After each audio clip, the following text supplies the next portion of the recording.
They didn't wash their uniforms, and they beat up opposing players in hotel lobbies, and they treated the baseball diamond like a literal battlefield. In 1934, America was trapped in the darkest depths of the Great Depression. The country desperately needed a distraction, and what they got was a foul-mouthed, unwashed crew of misfits who completely broke Major League Baseball.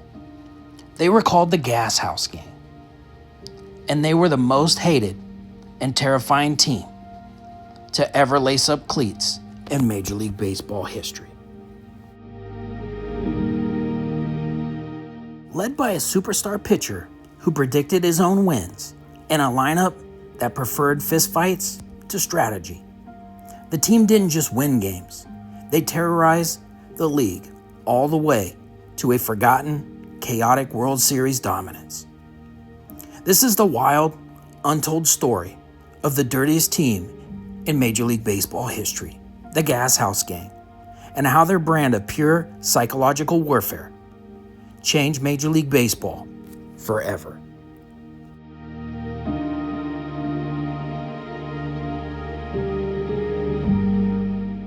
In the depths of the Great Depression, America needed a hero. Instead, it got the Gashouse Gang. They didn't wear pristine uniforms. They didn't play by the unwritten rules. The 1934 St. Louis Cardinals were loud, rowdy, and perpetually covered in dirt. Opponents despised them. Baseball fans couldn't look away. They got their name because they looked like a crew of working-class men fresh out of a gas plant. They didn't wash their uniforms during winning streaks. They fought opposing players, argued with umpires, and treated every game like a street brawl. However, underneath the chaos laid an undeniable truth. They were one of the most dominant baseball teams ever assembled. To understand the chaos, you have to meet the ringleaders. At the center of the storm was Jay Hanna, also known as Dizzy Dean.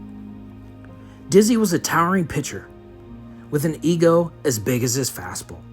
He famously predicted that he and his brother, Paul Daffy Dean, would win 45 games that year, and they won 49. Then there was Pepper Martin, the wild horse of the Osage. Martin didn't slide into bases. He launched his body like a human missile, chest first, into the dirt. And controlling this madness was player-manager Frankie Frisch, the Fordham Flash. Frisch was a fiery competitor who tolerated the antics because his team produced results. Together, this roster of misfits ran and trash-talked their way to a 95-win season in 1934, capturing the National League pennant by a razor-thin margin. The 1934 World Series against the Detroit Tigers wasn't just a championship series. It was a war. It went the full 7 games, defined by pure hostility. In Game 4, Dizzy Dean was brought in as a pitch runner. A thrown ball struck him directly in the forehead, knocking him unconscious. He was rushed to the hospital. The next day, iconic newspaper headline read, "X-rays of Dizzy Dean. His head showed nothing." And he pitched the very next day. The tension peaked in Game 7. St. Louis was embarrassing Detroit 11-0.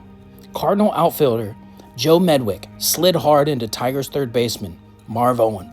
A fight broke out.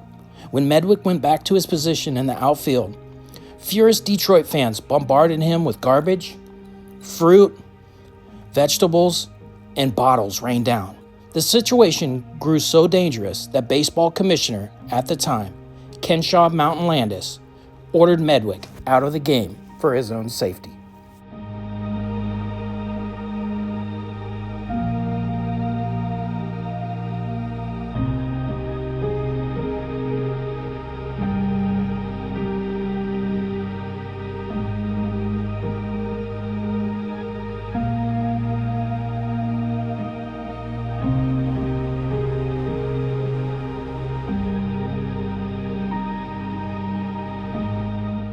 The St. Louis Cardinals won Game 7 and captured the World Series title in 1934.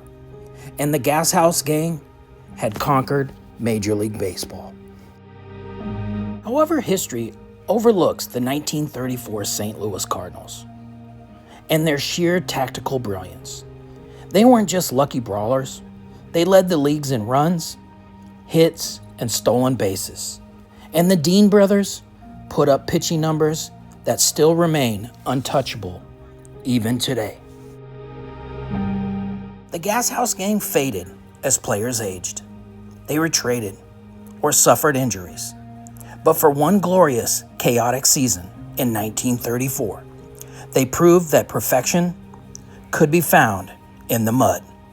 They gave a struggling nation a reason to cheer, leaving behind a legacy of beautiful, unforgettable ruin. The Gashouse Gang proved that sometimes you have to play a little dirty to win big. They left behind a legacy of broken rules, bruised opponents, and a World Series title that modern baseball will likely never see replicate. Could a team like this survive in today's major leagues? Let us know in the comments below. We would love to hear from you. And if you love this deep dive into baseball's wild past, smash that like button and consider subscribing to Baseball Legends Chronicles for more unforgettable baseball history. As always, thanks for watching, and we'll see you next time.